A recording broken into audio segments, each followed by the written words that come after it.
What's up, guys?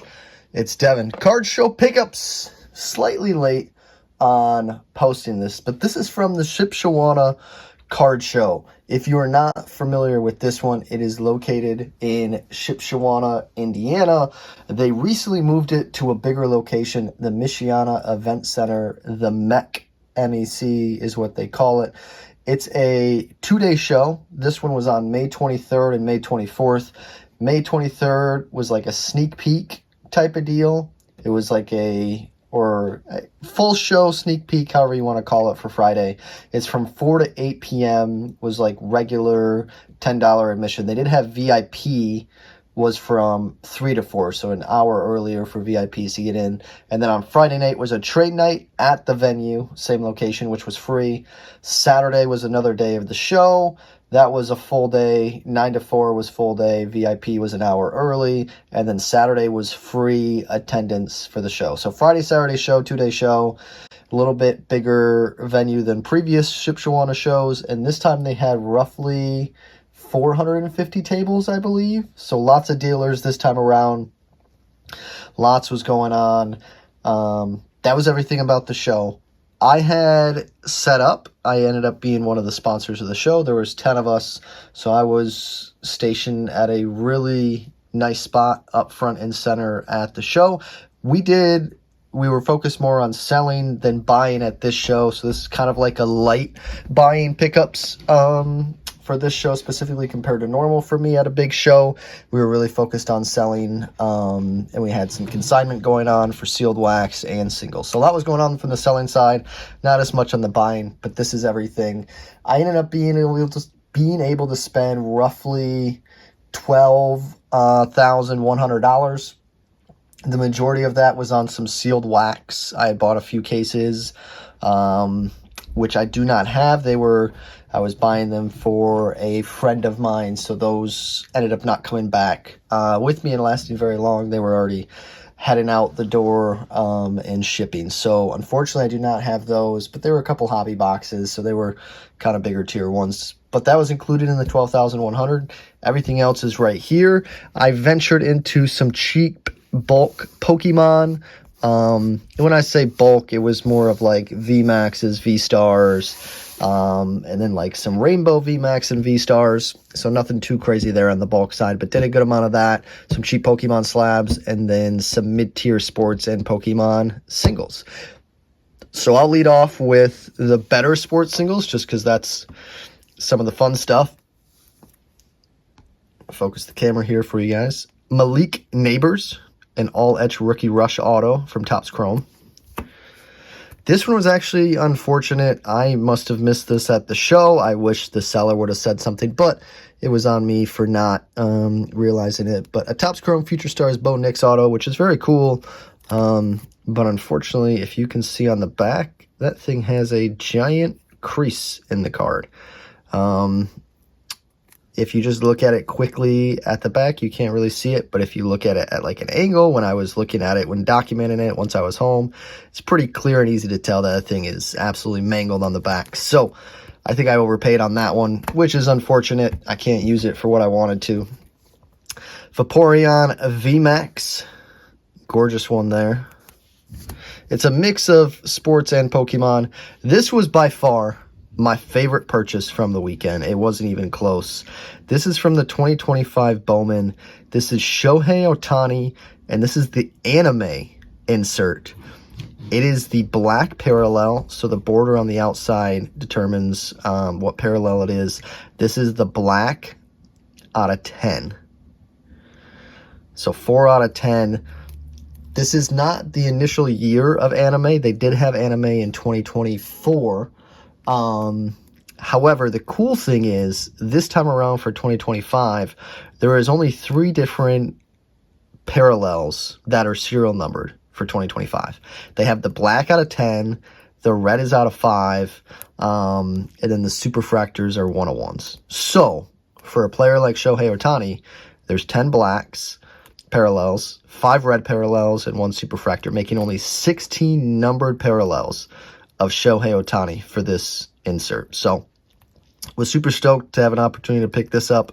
Unfortunately, it's not a grading candidate corners, centering, everything looks really nice. There is multiple scratches on the surface.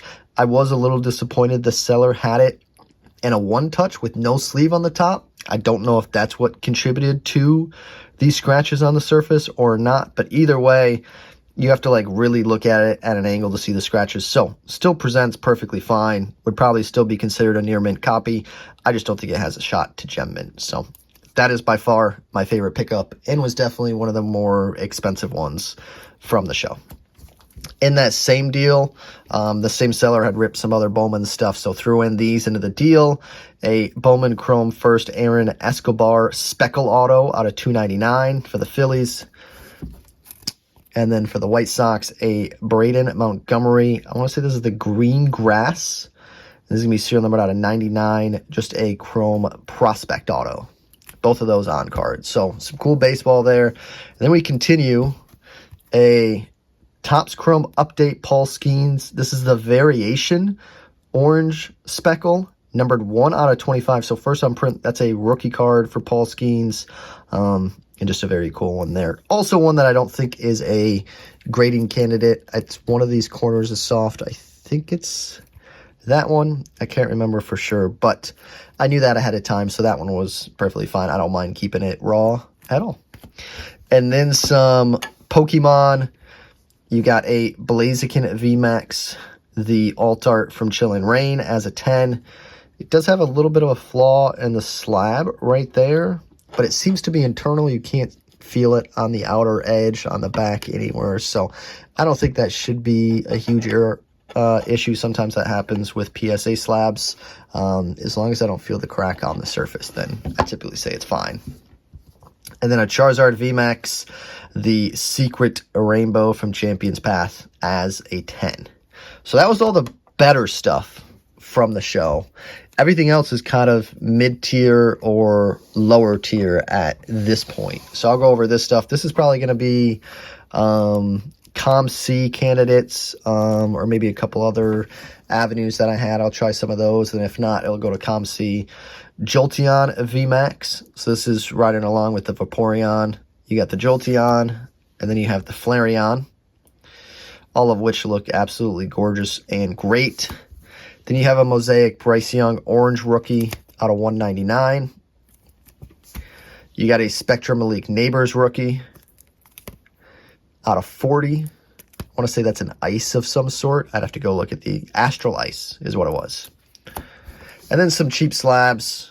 Illusions LeBron James Illuminated as a PSA 9.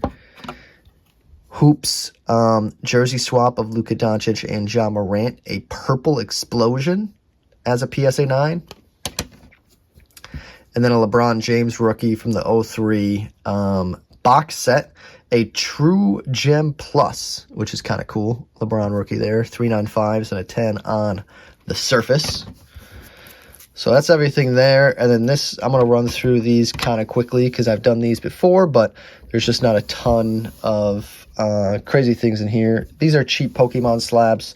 This is all stuff that's probably valued in between like the $10 to $15 range. Some of it might even be cheaper, but I'll roll through some of these. All graded by PSA. The Japanese Reshiram Art Rare as an 8. Vivillon Illustration Rare as a 9. Houndour Illustration Rare as an 8. Flareon from the poster collection as an 8. Vaporeon from the poster collection as a 9. Glaceon from the sticker collection as a 9. Then you got a few of these. Leafeon from the sticker collection as a 9. And you have 2, 3, and 4 of those, all in the same grade. Then you got a Mankey from the Jungle as a 9. Varoom Illustration Rare as a 9. Electrode First Edition Jungle as a 5. A Haterene VMAX from Crown Zenith Full Art as an 8. Scovillain Illustration Rare as an 8. First Edition Fossil, Mysterious Fossil as an 8. Lucario V-Star Premium Collection as an 8. And then a Charmander from Hidden Fates, a Shiny Vault Holo as an 8. So that's all the cheapy slabs. There ended up being like 15 of those, 18, something like that. I want to say 18. 18 slabs. And this is some cheap stuff. You got some VMAXs in this stack. Urshifu, Rayquaza. You can just look through some of these. Ditto, Gardevoir, Lapras. Some of those are probably all valued around like the $3 to $5 range. Nothing crazy. A couple of these, I had plans to use them. Was helping out a buyer at the show that had requested, hey, can you look for these while you're at the show? It's a bigger show. So I was on the hunt for some V-Stars, V-Maxes, rainbows of the V-Max and V-Stars. Unfortunately, they needed to be in near mint condition. I purchased these, and a lot of people who sell Pokemon use the card sleeves that are, I actually have some here right next to me, that are non-transparent on the back. They usually have some sort of set logo or something of that nature. And unfortunately, you can't see the backs very easily. And because I was buying bulk and buying it pretty fast and trying to go table to table, I didn't look at condition. I trusted people. Unfortunately, these 5 were not deemed near mint. Some of them are really easy to tell. You can just see the corners there. There's whitening. Some of them were a little bit easier to tell than others. Like this one is pretty beat up on the corners.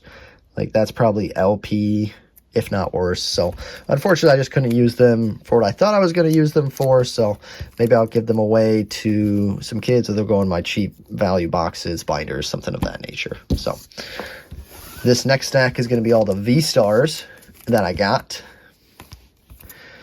Dragonite, Zamazenta, Shaman. There's a lot of duplicates once you start looking for the same type of stuff like V-Stars and V-Maxes at the price points that I was trying to get them for.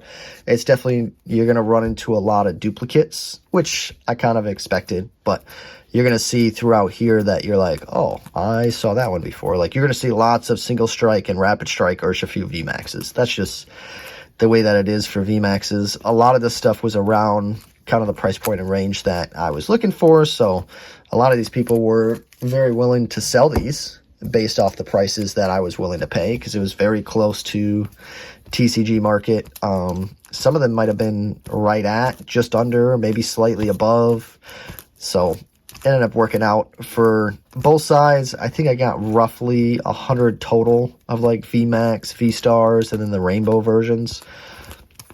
So put a nice little stack together of all this stuff, and they're all right around the same value. There's nothing in here that's super crazy. All the ones, the VMAXs, you know, that are valued $8 to $10 plus, nobody was willing to sell them at the type of prices that I was paying, which I did not expect at all. I was completely okay with that. Here's the rainbow ones, so VMAX and V-Stars. You're definitely going to see a lot of duplicates in here. There's only so many rainbow VMAX and V-Stars that, you know, are at a lower price point. The majority were at like $8 to $10 plus, and people just didn't want to sell them for, you know, what I was looking to pay for this stuff in bulk prices. So, and that's quite all right. Alchemy was definitely the most common one by far. Drapion V-Stars, the Decidui, and the Lilligant. So that was everything. Like I said, it was roughly like 100 of the raw Pokemon singles that I got, and then 18 of the slabs, and then some cool higher end stuff, and then some sealed wax, which I didn't have pictured or with me at the moment.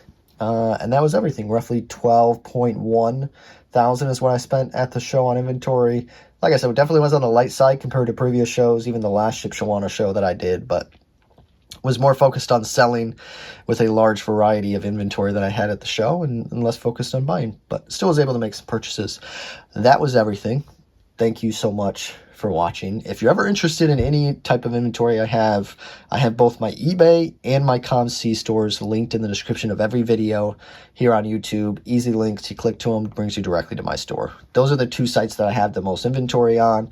There's everything that you're interested in, you want to work off those sites, you can email me or you can reach out on social media. Thanks for watching. Everyone have a great day, and don't forget to smile. Later, guys.